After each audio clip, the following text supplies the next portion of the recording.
Before we start, make sure you've subscribed to Planet Schmirth. It's the only clay-style documentary channel that helps you fall asleep while quietly roasting the history of Earth. Drop a comment too. Tell me what time it is where you're watching. I'm weirdly obsessed with that. Take a breath. No, slower than that. Slower. Now imagine candlelight. Not the fancy kind with a wooden wick and a $32 label that smells like Tuscan regret. No, just a lumpy tallow candle sputtering beside a dusty window, leaking smoke into a room where the ceiling has seen better centuries. You're lying on a straw mattress. It creaks every time your lungs have the audacity to function. Somewhere outside, a goose is honking like it knows secrets. The air smells like parchment, sweat, and the distant disappointment of a nearby philosopher. Good. Stay there. Don't move. Our story tonight begins in the Renaissance, the historical equivalent of your weird friend getting a gym membership, buying a calligraphy pen, and suddenly thinking they invented discipline. It was the 14th century, or the 15th, depending on who was painting. Europe had recently emerged from one of its least productive moods, the Black Death. And like any continent recovering from a years-long trauma spiral, it decided to overcompensate with art, architecture, and a questionable obsession with dissecting corpses in public. This, allegedly, was progress. In Florence, the sidewalks weren't exactly bursting with creativity so much as they were layered in grime and goat manure. But somewhere beneath the grime, a guy named Leonardo was drawing machines no one asked for. He'd sketch a helicopter before birds even had PR. Nearby, another man, Michelangelo, was angrily sculpting veins into marble arms, which seems like overkill for a statue that wasn't applying for a job. Yes, the Renaissance was all about detail. Unnecessary, glorious, overly muscular detail. In anatomy theaters, which by the way were real things, students sat in bleacher-style seats and watched dead bodies get peeled like reluctant oranges. Sometimes they'd eat snacks while doing it. That's not metaphor. That's just how Thursdays worked. The word science was whispered gently, nervously, like it might explode if taken too seriously. And if you dissected a body too loudly, the church might send a strongly worded plague. Still, things were looking up, assuming you ignored the dentistry, which you should. Always ignore Renaissance dentistry. Cities began to bloom with the faint stench of ambition. Clocks were invented, but no one used them. Eyeglasses existed, but only the rich wore them, mostly to signal how much smarter they were than the people they couldn't see. And printing presses, those glorious wooden rectangles of chaos, began spitting out pamphlets at a pace that felt almost dangerous. For the first time, peasants could read things other than the backs of wheat sacks. Mostly it was indulgence lists, bad poetry, or diagrams of what hell might look like, which honestly wasn't a huge leap from daily life. Back in Florence, a man named Botticelli painted Venus rising from a seashell. A dramatic birth, considering seashells are usually home to slime. The colors were soft, the anatomy questionable, but people adored it. It was like the Renaissance looked at the Middle Ages and said, let's just pretend we're Greeks now, but with worse plumbing. And so they did. Universities popped up in cities where no one could afford shoes. Alchemy was somehow still happening, part chemistry, part fan fiction. Men in robes argued about whether lead could become gold or whether Saturn's position affected your liver. Spoiler, it didn't. Meanwhile, somewhere in Germany, a man named Gutenberg was inventing the printing press, accidentally ruining the gatekeeping industry forever. Now anyone with hands and a quill could become a philosopher, which is exactly what happened. Every bar had at least one guy writing a treatise on why frogs were morally superior to bishops. It was exhausting. The Renaissance was weird like that. Equal parts art and armpit. You had people painting frescoes on ceilings while ankle-deep in sewage. You had philosophers quoting Aristotle while ignoring the rat in their wine. And somehow, through all this mess, the world moved forward. Not quickly, not cleanly, but forward. Now, close your eyes. Unless they already betrayed you earlier in this paragraph. Let the soft flicker of candlelight lull you back to a time when education was elitist, literacy was dangerous, and the best medical advice was bleed more.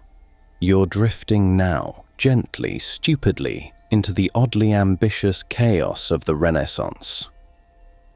Let's glide quietly now to a little workshop in Venice. Not the romantic kind with gondolas and overpriced pasta. This one smells like mold and fish guts, and its most valuable asset is a half-dead cat that keeps rats from unionizing.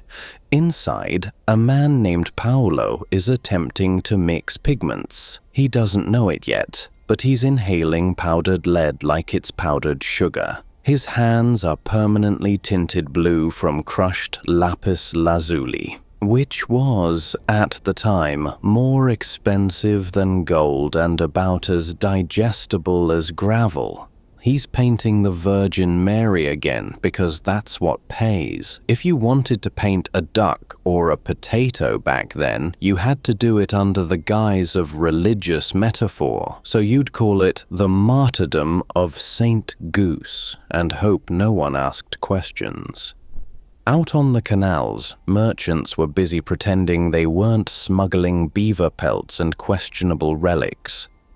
Someone was always selling a tooth from John the Baptist, which, judging by the quantity in circulation, suggests he had roughly 800 teeth. Up north in England, people were very excited about things like the printing of Bibles and the burning of anyone who disagreed with how the Bibles were printed. It was an exciting time for fonts, also for bonfires. Let's take a moment now to slow your breathing, not in a medical emergency way, just in that I'm too tired to care kind of way. Feel the air around you, mildly damp, filled with the scent of ink, mildew, and candle grease.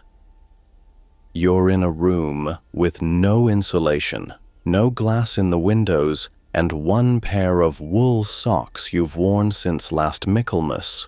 You are, by all accounts, thriving. Meanwhile, back in Italy, Galileo is being born into a world that still thinks the Earth is the center of everything, which is understandable, given how much effort the Earth seems to put into being the main character. But not yet. For now, science is still more of a hobby, like embroidery but with more explosions.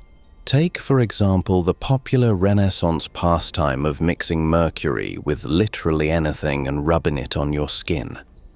People believed it cured diseases, boosted vitality, and maybe made your dreams spicier. It mostly just rearranged your internal organs. Let's wander softly toward a university in Bologna. It's the 1490s. The lecture hall is made of stone and everything echoes, especially your stomach, which hasn't seen bread since Epiphany. A professor in robes 2 sizes too large is mumbling about Aristotle. No one understands him, including himself. That's part of the prestige. This was a time when doctors believed balance in your humors determined your entire vibe. Too much black bile, you're melancholy. Too much yellow bile, you're angry. Too much of both, you're probably just dehydrated and misunderstood. so they bled you for everything. Headache, bleed, sadness, bleed, confused by the plot of your life. Let's go ahead and open a vein. It was the golden age of leeches. Not metaphorically, literal leeches. Special jars were kept warm just to keep the little mood suckers comfy between patients. Let's float now to a quiet monastery nestled somewhere in the Alps. The wind outside howls like a judgmental librarian. Inside, a monk is copying a text by candlelight, meticulously, slowly, and with just enough passive aggression to insert snarky margin notes. Sometimes they doodled angry faces next to poorly translated Latin. We have the receipts. Illuminated manuscripts were beautiful, but also wildly impractical. Gold leaf was used to decorate the margins, because if you're going to spend 5 months on a Bible no one can afford, you might as well make it sparkle.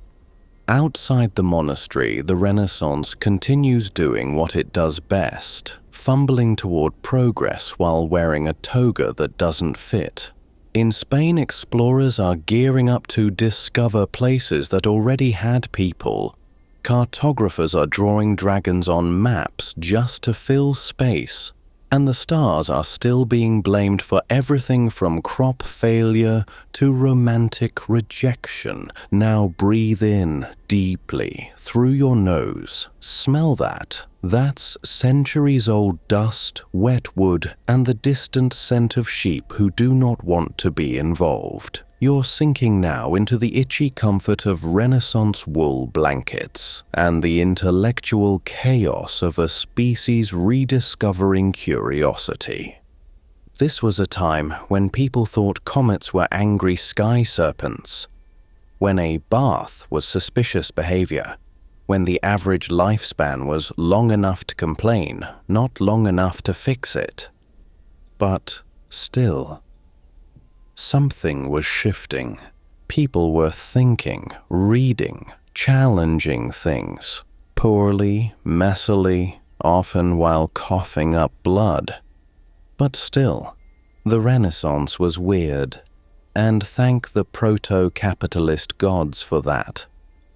Let's drift gently into the bougie armpit of France, where royalty still believed that bathing could kill you faster than a sword to the face.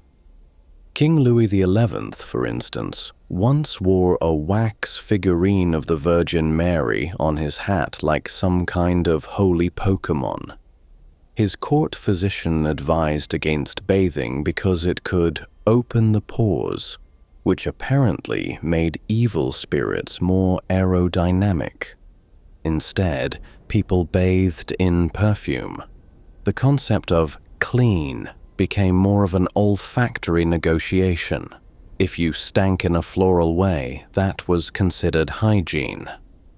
Now picture a lavish court, gold leaf on every surface, rich fabrics dragging in mud, and behind every curtain, a very nervous jester trying not to be executed for saying the wrong thing about someone's hat. It's important to note that court jesters weren't always funny. They were more like designated anxiety sponges. The Renaissance, where laughter was tax-deductible trauma. Meanwhile, across the Channel in England, a young Henry VIII was busy preparing to ruin absolutely everything. Not all at once. That would have required too much energy. But slowly, like a leaky barrel of impulsive decisions. He loved music, jousting, and marrying women he'd later regret. His idea of romance included sending poems written in Middle English that rhymed virtue with "I'm watching you." And speaking of regrets, let's glide now to a small Renaissance surgery room, a place where the words sterile and good luck meant roughly the same thing. Surgeons operated in aprons that had seen things, and anesthesia was just a man named Greg holding you down while you screamed into a rag. The tools were mostly made of iron and spite, bone saws, leech jars, cauterizing irons, and absolutely no clue what bacteria were. If you survived, congratulations, you are now a walking miracle.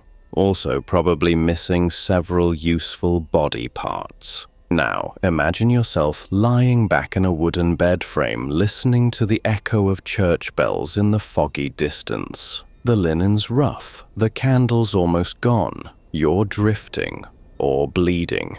But either way, your worries are evaporating like steam from a medieval soup bowl. Let's slide forward a few decades, just enough to make it awkward. Now we're in the heart of the Protestant Reformation, a time when people weaponized fonts. Martin Luther, a man so stubborn he made institutional change by accident, nailed 95 theses to a church door, inventing the hot take. He wasn't trying to start a new religion, he just wanted the Catholic Church to stop selling VIP passes to heaven. What followed was centuries of paperwork. Books were spreading faster than plagues now.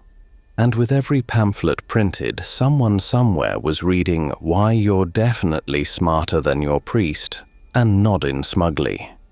Education was blooming, slowly, like a moldy pear in spring. Universities became places where poor students could recite Latin and starve creatively. And women? Mostly still banned. Unless you were a nun, in which case you could learn, but only if it was to become better at pretending you weren't furious. Now picture a quiet library, stone walls, a dusty desk, and a monk hunched over a book he doesn't fully understand. Outside, a storm grumbles like it's bored. Inside, the silence is so thick it's almost edible. This is how most progress happened. By candlelight, in silence, by people who barely had enough teeth to pronounce progress. Let's pause here and inhale, slowly. You're sitting beneath the stars, except they're painted onto a ceiling by a man who was underpaid and over-leaded. The stars flicker, not because they move, but because your eyes are finally giving up.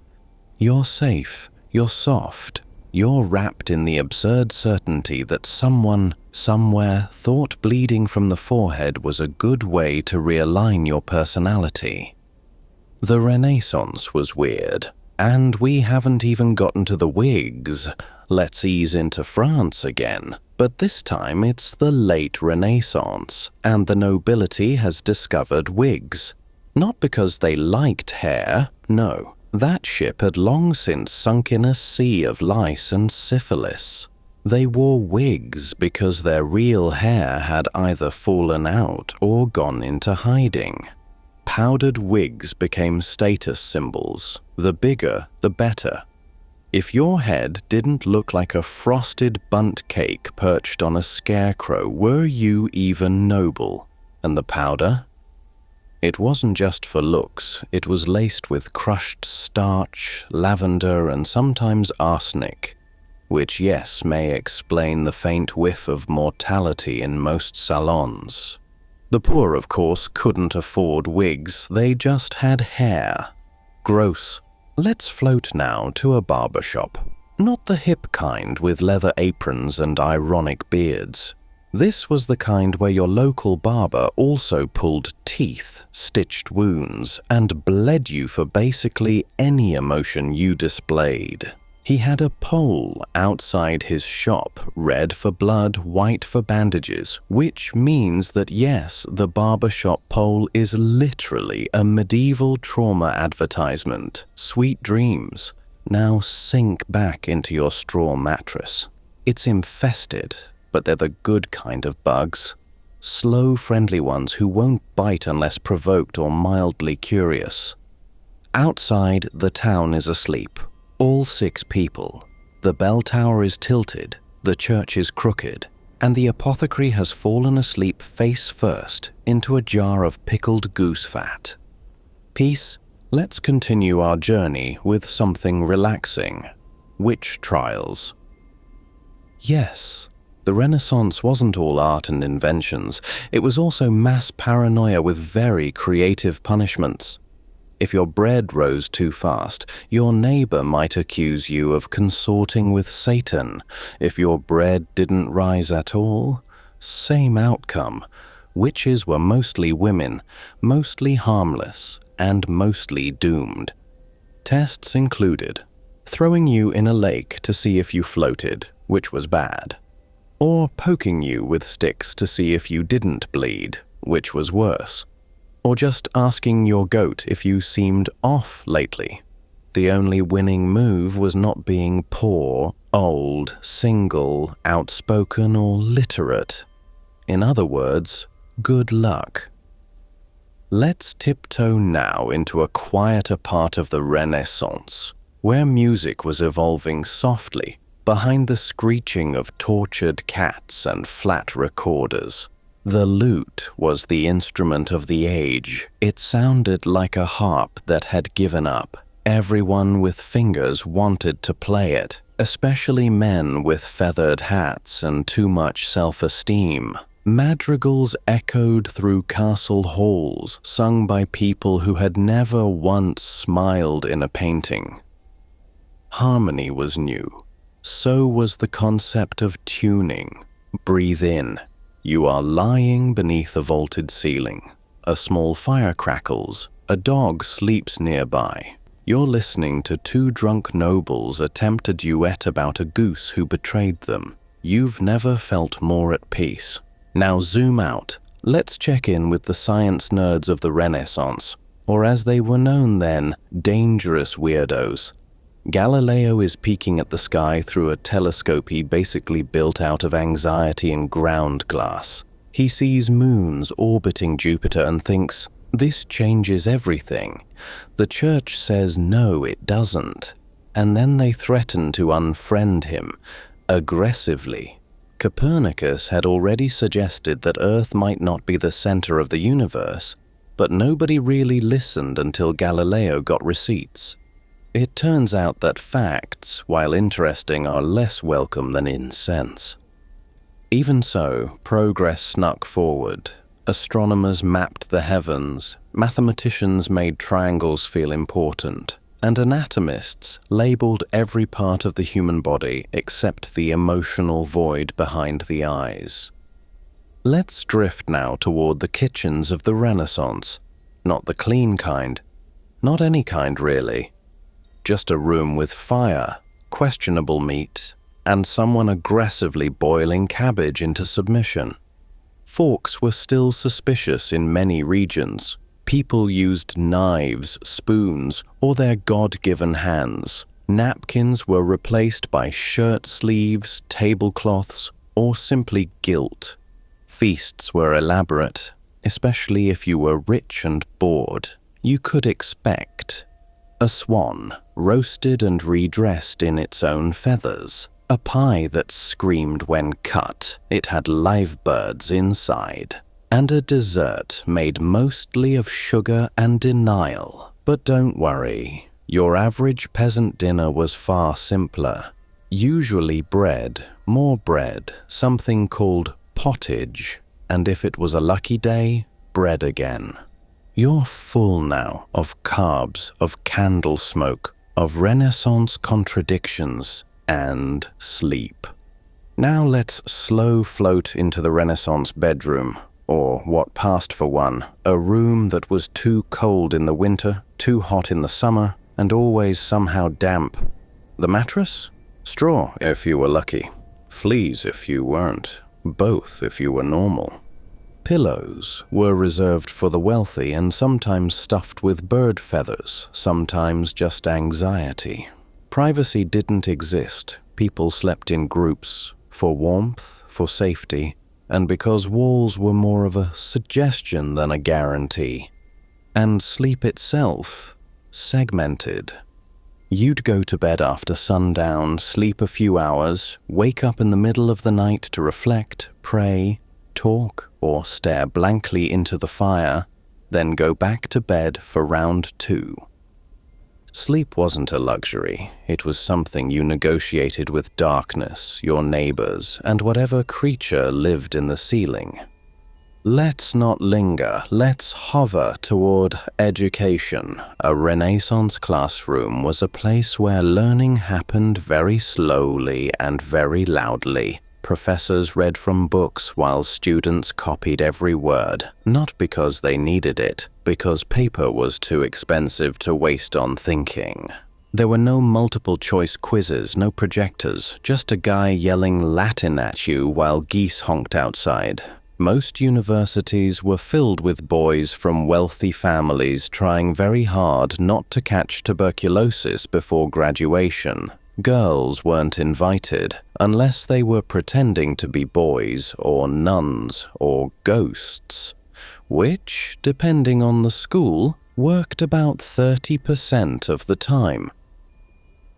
Let's take a breath. Feel the parchment beneath your fingers, the smell of ink and wax and mildew. Someone nearby is coughing, historically, and now.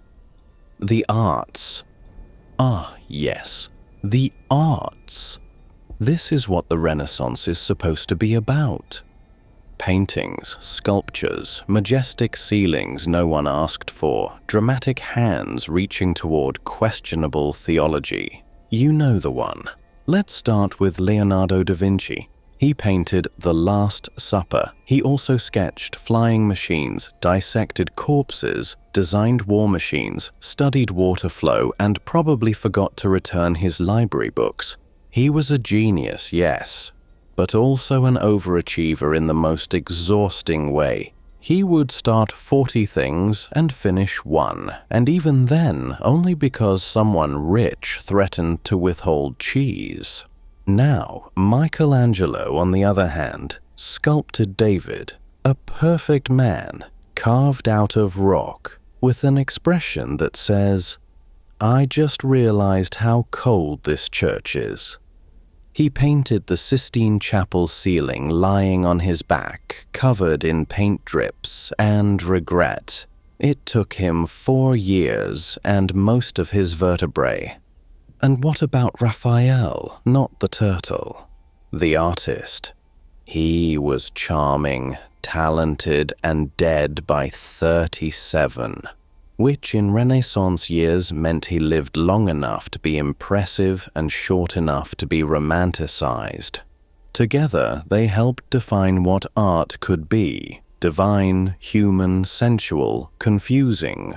And also very white, like aggressively white. That's not critique, it's just marble. Now zoom out from the galleries and peer into the dark corners where art got weird. People painted cats playing lutes, birds wearing hats, demons juggling intestines. No one knows why, and that's the fun part. Let's drift again, this time into the baths, or lack thereof. Bathing in the Renaissance was controversial at best. In some places, bathhouses were public, social, and frowned upon by the church. Too much nakedness, too much joy. So people stopped going. They used dry washing. Think, scraping dirt off with linen or wiping down with wine. Yes, wine. Because nothing says clean like rubbing yesterday's hangover directly into your pores. Royalty might bathe once a month or once a year, or in rose water if they were feeling indulgent and had servants to carry them in like a vegetable stew. Scent was power. Perfumes weren't subtle. They were used offensively like musk grenades. It wasn't about masking smell. It was about winning the olfactory battle. You're surrounded now by lavender and wood smoke, damp velvet, and the distant stink of clove. You are clean by Renaissance standards. And that is enough. Let your limbs go heavy. Let your thoughts go dumber. You're almost ready for the really weird part. But first, another breath. In through the nose, which may or may not be clogged with powdered wig residue. Out through the mouth, quietly, like a monk swearing under his breath. Sleep isn't far now, but the Renaissance isn't done being strange. Let's descend now into the world of Renaissance medicine, where every cure came with a generous helping of confusion, trauma, and well-meaning incompetence. Doctors were considered experts if they owned a robe, knew Latin, and didn't openly weep during consultations. Training involved reading old Greek texts, memorizing what Galen thought about bile, and occasionally glancing at an actual patient. For variety, there were 4 humors: blood, phlegm, yellow bile, and black bile. Balancing them was considered the key to health. Too much blood, you'd be feverish. Too little phlegm, you might develop ambition. Any imbalance at all, and someone would reach for the leeches. Ah, leeches. The Renaissance's favorite co-workers, kept in damp jars, applied liberally. They were considered versatile, reusable, and more effective than most priests. Also popular, bleeding. If you felt tired, sad, angry, confused, or overly alive, someone would suggest opening a vein to let the bad out.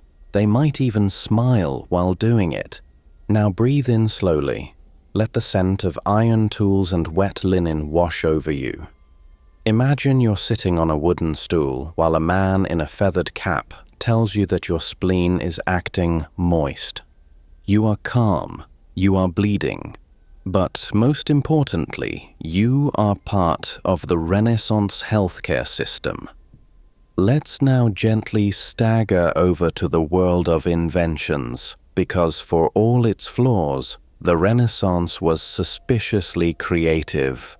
There were sketches of tanks made of wood and optimism, clocks with bells that told time and scared pigeons, devices for lifting statues that also occasionally crushed people, early scuba suits designed for men who didn't value their kneecaps. Leonardo da Vinci alone sketched hundreds of devices, many of which could not physically exist outside a fever dream. Flying machines, mechanical lions, a bridge that folded like a napkin. He never built most of them, but he did write backwards in mirror script, just to make his notes annoying to future historians. Elsewhere, inventors were also doing their best. An Italian engineer tried to create a perpetual motion machine powered by rolling balls. It didn't work, obviously, but the commitment was impressive. Let's take a soft detour into fashion. Renaissance clothing was less about comfort and more about intimidation via layers. A typical outfit weighed about the same as a medium-sized pig. Corsets were designed to crush your organs into a flattering silhouette. Breeches were poofy, codpieces were aggressively coded, and everyone smelled vaguely of leather, onions, and regret. The richer you were, the more impractical your clothes became. Long sleeves that dragged on the ground, shoes you could barely walk in, hats the size of small furniture. And don't forget sumptuary laws. Government-issued rules about who could wear what. If you were a peasant and tried to wear silk, you could be fined, shamed, or lightly set on fire. Fashion was power, and mostly wool. Picture yourself now in a stone hallway, wrapped in layers of itchy cloth. Your belt squeezing your midsection like a tax audit. You feel the warm breeze from a nearby hearth, the scent of roasted turnips, and the weight of your entire social class sewn into your sleeves. Now float, we're not done with weird yet. Let's step softly into the world of alchemy, where science and sorcery politely held hands while trying not to look directly at each other. Alchemists were obsessed with turning lead into gold, extending life, and discovering the philosopher's stone. which was less Harry Potter and more medieval science fiction with extra explosions. They worked in hidden labs with boiling flasks, bubbling beakers, and no safety goggles.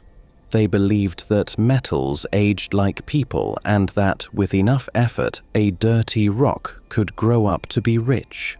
One alchemist tried to make gold using urine.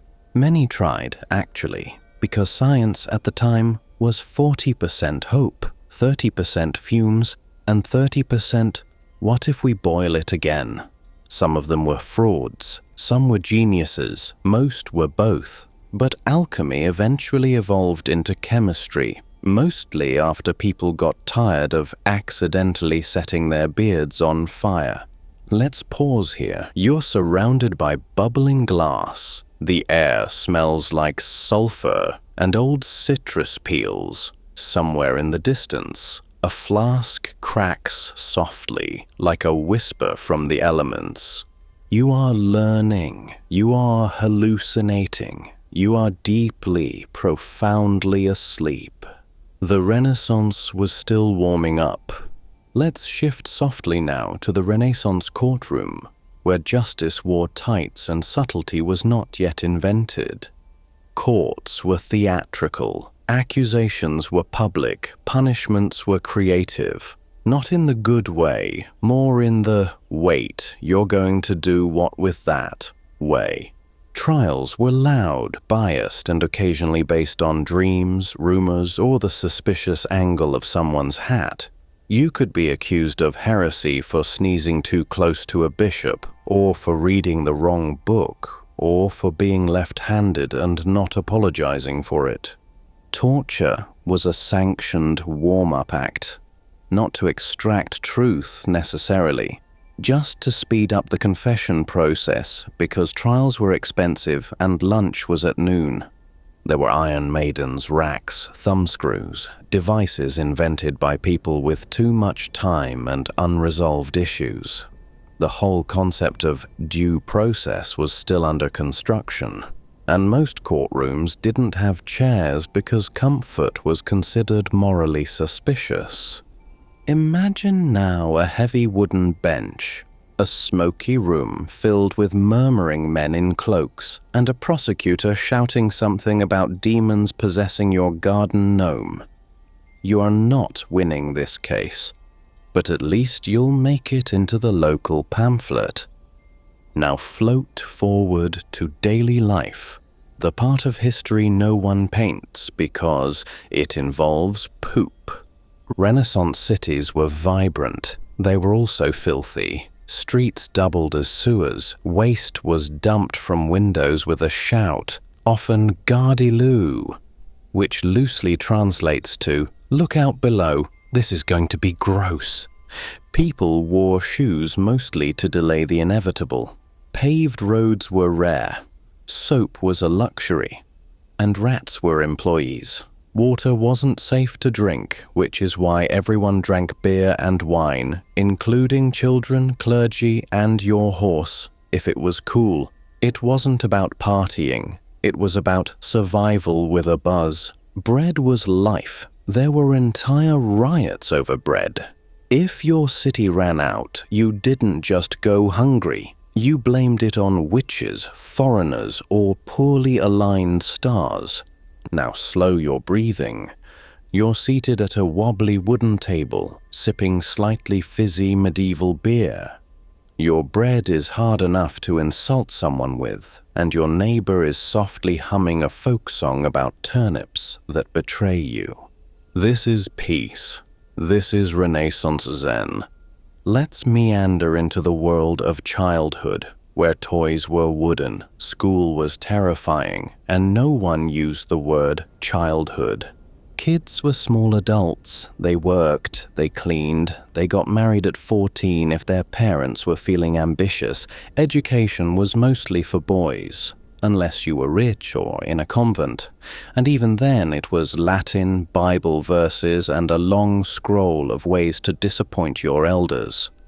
Toys included spinning tops, rag dolls, animal bones, yes, actual bones, and a fun game called Don't Die Before Harvest. Adolescence wasn't a thing. You were a child, and then suddenly you were at war, or married, or printing leaflets about why the moon was mad at you. But that doesn't mean kids didn't find joy. They played games in alleyways, they made puppets out of scrap, they believed in fairies, devils, and that frogs were secretly judging them, which, to be fair, they might have been. Let's move now into the kitchens of a noble household, if only to remind ourselves how complicated dinner used to be. In a wealthy home, the kitchen was a war zone. Dozens of servants, roaring hearths, knives longer than your dignity. Meals had courses, so many courses, peacocks stuffed with smaller birds, surrounded by pastries shaped like castles, all drizzled in sauces designed to distract you from the fact that refrigeration didn't exist yet. Sweet and savory were best friends. A pie could contain fruit, or eel, or both. Your taste buds were never safe, but they were never bored either. Spices were status symbols. Nutmeg could buy a small house. Cinnamon meant you had connections, and saffron was basically edible gold. Meanwhile, peasants ate soup, always soup, forever soup, bread dunked in soup, soup flavored with older soup, soup made from things that used to resemble food but now resembled broth. You are full now, or nauseous. But either way, you are satisfied in the most Renaissance way possible. Take a breath. Feel your wooden spoon in your hand. Smell the faint whiff of time and disappointment.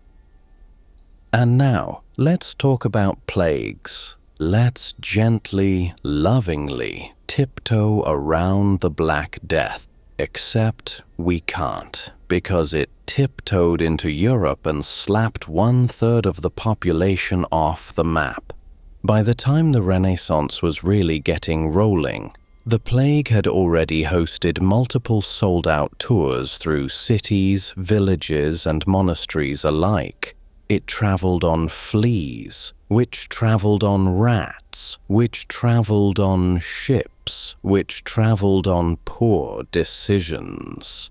Symptoms included buboes, which sound cute but absolutely weren't, fever, delirium, a sudden interest in confessing everything you've ever done wrong to your neighbor's goat.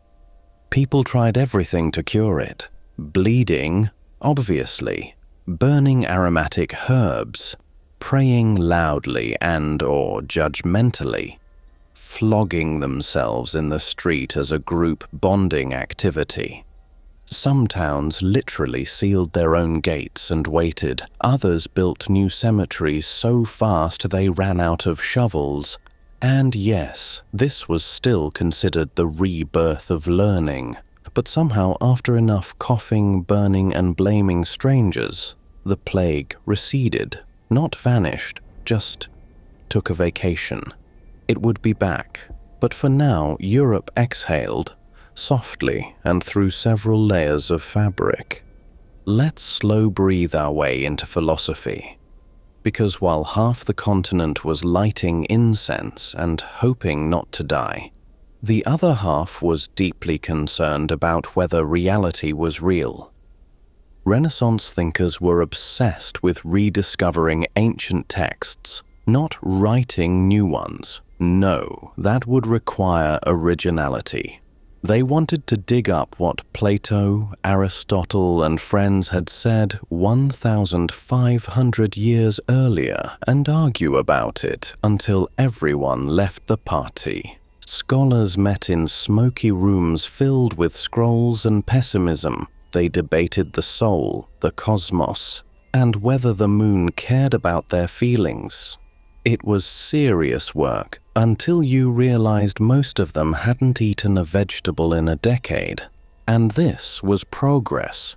Humanism was the new hot trend. The idea that maybe humans weren't just meat puppets waiting for judgment, that we could think, create, and be something other than ashamed.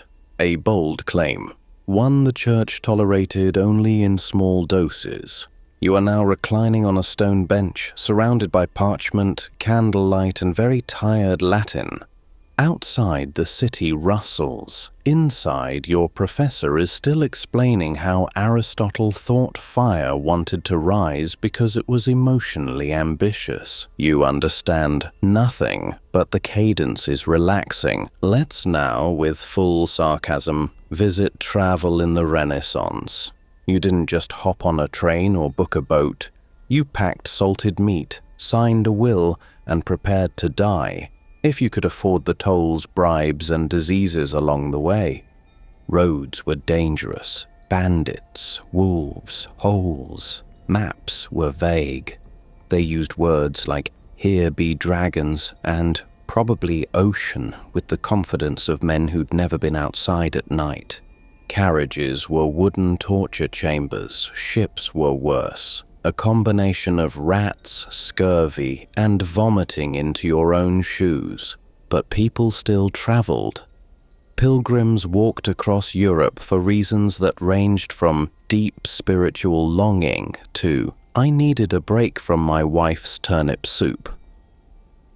Merchants roamed from city to city, trading cloth, wine, spices, and mildly cursed relics. Explorers sailed off the edge of the known world looking for glory, gold, and a place to plant flags they'd brought from home. You are now bobbing gently on the open sea. The air smells like salt, tar, and other people's mistakes. The horizon is empty, the stars are judging you, and the crew hasn't seen an orange since last harvest. Congratulations, you are discovering the world, one stomach cramp at a time. Now inhale.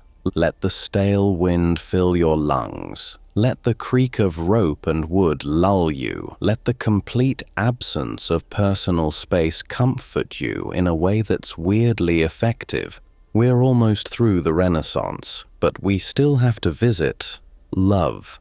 Because if there's anything more chaotic than philosophy, plague, and powdered wigs, it's romance in the Renaissance. Let's dim the candlelight and enter the chamber of Renaissance love, where seduction involved poetry, patience, and very little personal hygiene. Romance was a slow, strategic dance. Not the fun kind, more like fencing with metaphors while everyone watched and judged your choice of parchment. A proper courtship could last years, involve dozens of letters, several songs composed in your honor, and maybe, a hand touch if you didn't die of plague first. Sonnets were the preferred method of flirtation. If a man really liked you, he'd compare you to a rose, a cloud, or something confusing like a moonlit deer trapped in the woods of my longing. And if you liked him back, you'd send a handkerchief, or your father would just marry you off to someone with land. Let's not pretend there was much choice. Marriage was often a financial transaction dressed up as a holy ritual. Love was a bonus. The real prize was property, a male heir, and someone who didn't snore too offensively. Women were expected to be silent, modest, fertile, and preferably invisible during debates. Men were expected to be literate, own things, occasionally pretend to listen. Now inhale deeply. Imagine you're in a rose garden, overgrown, slightly muddy, and filled with bees. A young noble is reciting poetry beneath your window. He's off-key, you're asleep. The poem mentions your eyes, your virtue, and some sort of swan allegory you don't understand. This is intimacy. This is courtship. This is foreplay, 15th century style. Meanwhile, artists were busy painting allegorical couples into awkward poses. A woman holding a squirrel meant desire. A dog meant loyalty. A pomegranate meant fertility. A man holding a lute, either romantic longing or a midlife crisis. Now exhale, you're in a fresco. Your body is twisted unnaturally. You're staring blankly at a bowl of pears that symbolizes your emotional unavailability. You are loved, or at least someone commissioned your feelings. Let's drift quietly now into religion, which during the Renaissance was less about peace and more about power, pageantry, and passive-aggressive architecture. The church was everywhere, literally. It owned land, dictated morality, and had more influence than most monarchies. It also built cathedrals that took 200 years to finish, and whose main feature was, "This will collapse if we're not devout enough." Religion funded art. It controlled education. It terrified peasants, and it occasionally started wars when bored. Meanwhile, saints were being canonized like influencers. If you suffered dramatically enough or died with flair, you could be immortalized in stained glass. Bonus points if you wept blood or had a cool animal sidekick. Miracles were believed. Indulgences were sold. Relics were everywhere. Fingers, toes, skulls, bits of cloth that allegedly touched holiness for half a second. Some churches had entire marketing teams dedicated to promoting their latest sacred femur. And then there was hell, always depicted as a crowded, deeply theatrical pit of lava, demons, and people being cooked in ironic ways. If you were a glutton, you'd be force-fed. If you were lustful, you'd be smacked by wind forever. If you were skeptical of any of this, to the flame pit with you.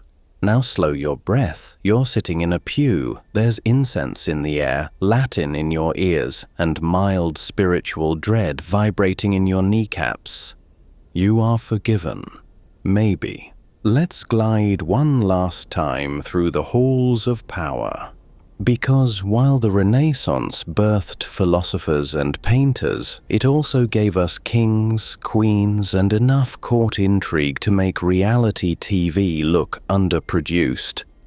Courts were theatre. A royal banquet was half feast, half Game of Thrones fanfic. Backstabbing was encouraged, but only metaphorically unless you were French. Every royal family was related. No one could agree on anything, and everyone had at least one cousin who wanted the throne, just in case you tripped and fell off it. Let's not even talk about poison. Or because it was everywhere. Monarchs employed tasters, astrologers, and professional whisperers who stood behind curtains and muttered opinions. Trust was expensive. Paranoia was fashion. Still they ruled. Some ruled well. Most ruled weirdly. All of them had portraits that made their foreheads look enormous. And so the Renaissance continued. One brushstroke, one leech jar, one badly rhymed love letter at a time. We're nearly at the end, only 2 more chapters to go. But first, breathe. You're reclining in the throne room of your imagination.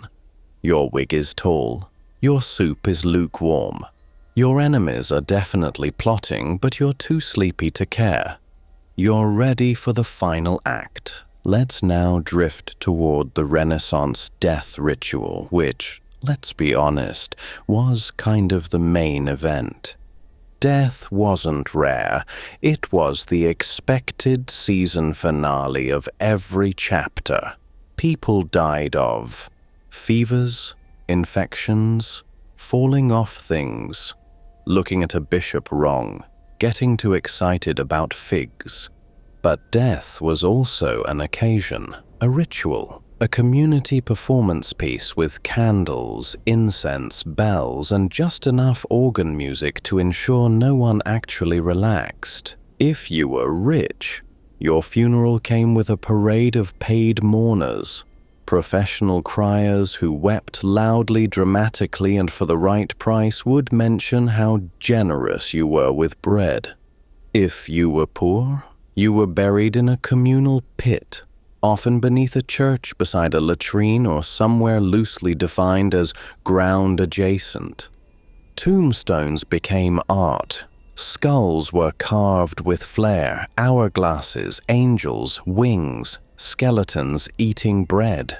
A lot of symbolism, very little subtlety. Let's pause now. You're in a dim chapel. The air smells like wax and damp limestone. A choir sings softly about eternal sleep while the priest tries to pronounce your last name. You've never felt more serene. But let's not get too cozy in the grave, because just outside, the Enlightenment is quietly kicking down the Renaissance's door and asking, what if we just thought harder? But we're not there yet. Let's first take one last look at the Renaissance legacy, the glorious, chaotic leftovers it dumped into the future. This era gave us the printing press, eyeglasses, double-entry bookkeeping, the concept of perspective in art, and the unsettling ability to draw hands with too much detail.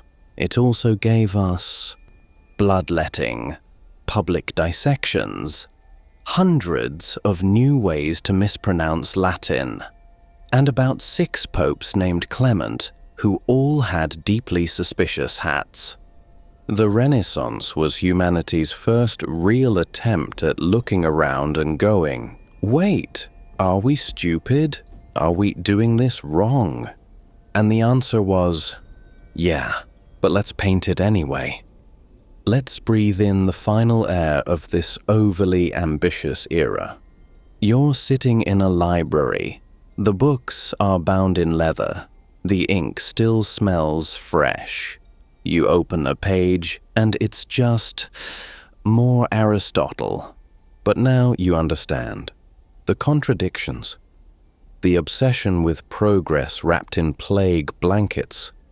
The beauty clawing its way through manure and ignorance. The Renaissance was never clean, never consistent, never as romantic as the paintings suggest.